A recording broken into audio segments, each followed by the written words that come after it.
A rather quick pop-up test time where we just talk about Kashtira Ogre as a tech card, kind of interesting. But furthermore, in this week we'll be talking about Bestial Monarchs and a Morphactor Drytron.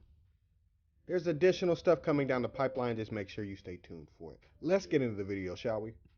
And be on the lookout for VSES's final expansion, which is going into Synchros. Let's get So into in this it. video, guys, a tech video, a not so formal video that I like to do. I always kind of do these just to kind of show like a drawing board stuff that I've been messing around with, and it's my page. I can do what I want to. But anyways, with Kashtira Ogre, I wanted to talk about it because it is a water attribute monster with 2800 attack and 1000 defense. And as you can obviously see surrounding this stuff, you can see why I wanted to talk about it because, well, let's face it, let's talk about the water thing first.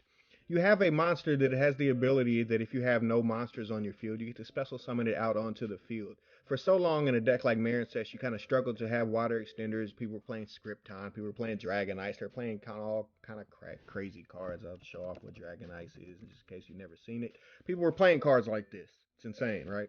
But now you have cards like this. You also have still cards like Sea Archiver and all that, but a card that is much more powerful that can actually control what your opponent's top card is just in case it gets stuck out onto the field, and also be a big beater that you could play and feature as well inside of your deck. That may be something you want to consider. Additionally, if you're playing the Ocean Dragon stuff, if you're playing the Umi control stuff, and you get control of the game where you basically lock them down, having a monster with 2800 attack that can take away their top card potentially as well can help prevent them from being able to blow out your board if you're planning to play the control feature of that deck, which is, man, when it gets control of the game, it's actually pretty decent.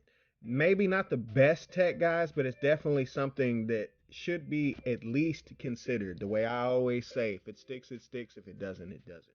I additionally wanted to mention its stat line as well, being a 2800 attack and 1000 defense means the Monarch stuff randomly can be it can be random tribute fodder inside of the deck. So maybe you don't want to play Idian Eidos, and I highly recommend, which is why I'm doing that video and showcasing it a little bit here, playing the Bestials with Monarchs because they can be Idia and Eidos, and or you can play them with them, but that gets kind of bricky. Trust me, these depending on the room, if you're expecting a room full of tier, this could be an insanely good rogue meta call, I guess, just because the ability to just slap Majesty's Fiend and Vanity's Fiend, as you've seen already, is so strong that they're popping up in side decks. But having a deck that would hardcore just be featured in tributing stuff off, and these being tribute fodder themselves, and you having monsters on the field like the bigger Bestials to be able to be tributed over as well, it's really, really strong. But Kashtira Ogre could also do the same thing and also be featured with the spells and traps that say you have to reveal a monster with 2800 attack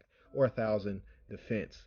Really, really interesting. Guys, let me know what you think down in the comments. This is just a little quick tech video. You could also slip it inside of Marincess if you know where I'm coming from because they like water monsters.